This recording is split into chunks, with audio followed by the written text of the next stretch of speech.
Hi there, I'm Beth from the West Dallas Public Library, and welcome back to another Who HQ Book Club. We are on episode 3 of Where is Area 51? Now, if you missed the first 2 episodes, they are on our YouTube page, probably somewhere around where you're watching right now. So you can listen to those the first 2 days. All right, so as I said, this is episode 3, so we're picking up with chapter 5, UFO or U.S. aircraft. Throughout the early 1960s, test flights of the various U-2s flying above 70,000 feet gave rise to a large number of strange sightings in the Nevada desert. Although the official U-2 flight records can show dates that match the sightings, the public was not told this. They could not be made aware of the existence of any of the new aircraft that were in development at Area 51. The CIA's cover story, the one told to the public and the press, was that they had special planes flying weather observation missions. When people saw strange colors in the sky and groups of lights seeming to fly in formation, they feared that the United States was being invaded by aliens. Back in 1938, the alarming effects of broadcasting The War of the Worlds, a radio show, helped create not only a public fear of aliens, but also the need for the government to keep some of the programs top secret. They could not risk more public hysteria. Although The War of the Worlds was only a play, the idea that Martians, or any type of alien or outsider, might invade at any moment stayed in the minds of the American people. Okay, I'm going to read this blurb. It's about The War of the Worlds. This is pretty interesting. Science fiction writer H.G. Wells published The War of the Worlds in 1898. It tells the story of a Martian invasion of Earth. Martians is the word used to describe aliens from Mars. 40 years later, in October 1938, the Mercury Theater broadcast a version of the story as a radio play. Okay. So far, so good. For over half an hour, dramatic news bulletins gave a horrific account of invaders from Mars landing in Grover's Mill, New Jersey. Although listeners were told in advance that the story was fiction, all across the country, people believed that the aliens and their war machines were headed to New York City. Police stations and radio stations were overwhelmed by phone calls from frantic listeners. The narrator of the story, Orson Welles, later apologized for the realism of the broadcast and the terror it had created. So just remember, that was before TVs, so people would sit and listen to the radio at night because there weren't TVs yet.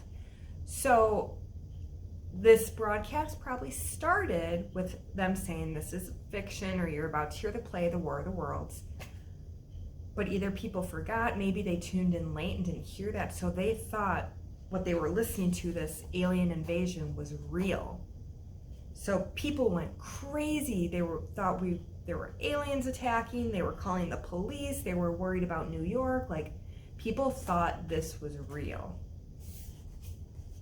But it was a play. Okay.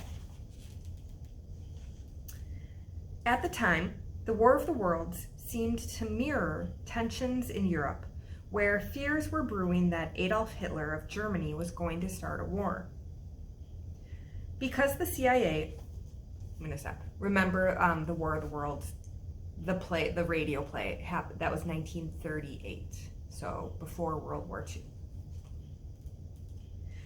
Because the CIA remembered the public reaction to the War of the Worlds, they understood the value of keeping their test flights hidden from the public in the hills of Nevada at Area 51.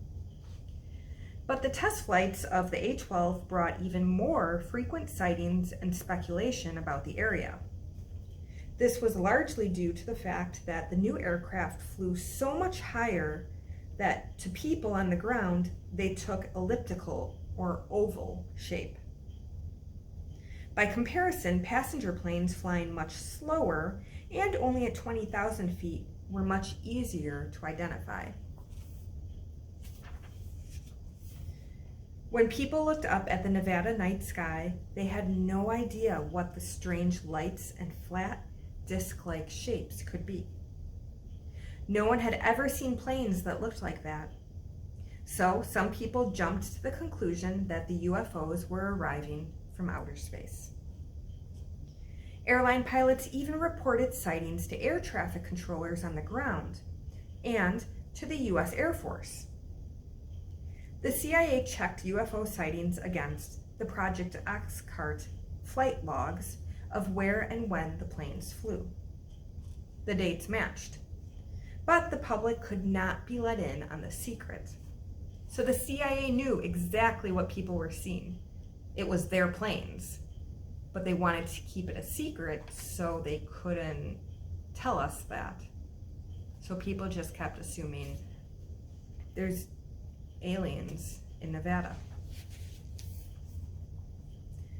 By the end of the 1960s, more than 5 more hangars had been added to the Area 51 site, and the airspace above it was closed permanently. That means no planes, other than those taking off or landing at the Groom Lake Airfield, could fly over the area. So only their planes can fly there. No commercial planes, or like you couldn't fly your own plane there. The secrecy and security surrounding the region was even tighter than before. Because the test flights were frequent and the area was off limits, people grew more alarmed that the government wouldn't explain the sightings. The fact that the U.S. military denied anything was happening at the site just added to the mystery of Area 51. Chapter 6, The Air Force Strikes Back. In the 1960s, the United States was fighting in South Vietnam, a small country on the South China Sea, to prevent a communist takeover there. U.S. Air Force planes were fighting against planes that had been built by the Soviets called MiGs. MiGs? Maybe MiGs. I'm sorry, I'm not sure. I think MiGs. Okay, go ahead. MiGs had been around since 1940, but the newest versions of this aircraft had never been seen before by U.S. forces. The new MiG was the only plane that Americans did not know how to fight against and feared the most. The Soviet jet fighter didn't look at all like other Soviet planes. It had a sleek design that made it super fast and agile. It was able to turn and dive with ease. It could outmaneuver any American jet. The U.S. felt pressure to step up their quest for an invisible plane that could take on the MiG because it wouldn't be detected on radar. In 1968, a Soviet-built MiG that had been captured by Israel was brought to Area 51. U.S. engineers hoped to study the Soviet technology and test the Russian plane in secret at Groom Lake. They learned that U.S. pilots would have to develop better flying skills to keep their planes at higher speed in order to outmaneuver the MiG. But they were confident that with practice they could do it. Pilots learned these skills at the newly formed Top Gun School. Blurb about Top Gun. Not the movie. The United States Navy Fighter Weapons School, nicknamed Top Gun, was established on March 3rd, 1969, just north of San Diego, California. At the former Naval Air Station, Miramar, pilots learned how to outmaneuver enemy planes. The Top Gun school was invitation only. That meant only the best and most capable pilots were trained there. Throughout the early 1970s, U.S. Navy pilots flew more successful missions against the Soviet MiG than the U.S. Air Force due to their training at Top Gun. The school is now known as the U.S. Navy Strike Fighter Tactics Instructor Program.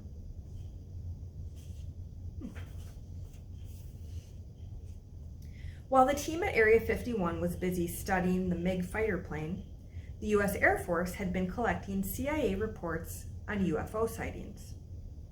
Their mission, Project Blue Book, analyzed data to determine if UFOs were indeed real and a threat to the security of the country.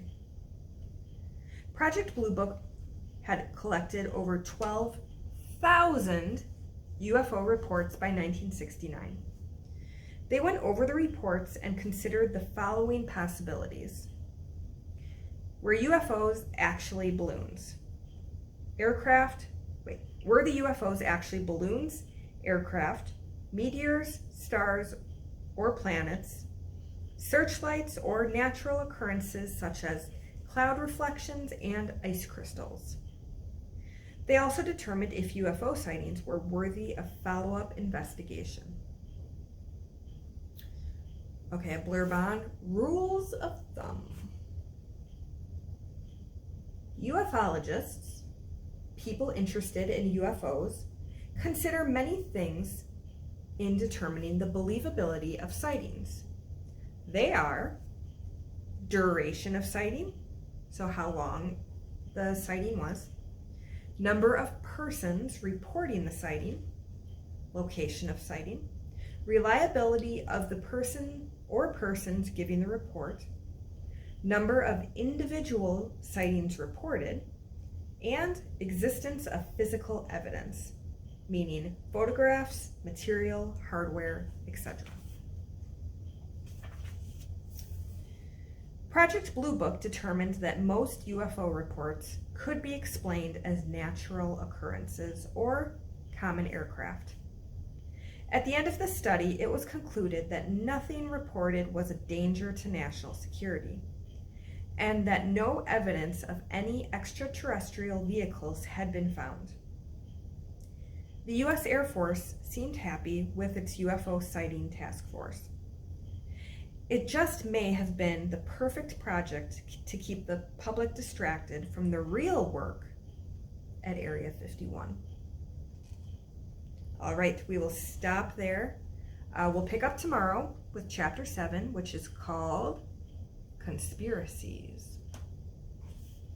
All right, I'm Beth from the West Dallas Library. This has been Where is Area 51? And I'll see you tomorrow. Bye.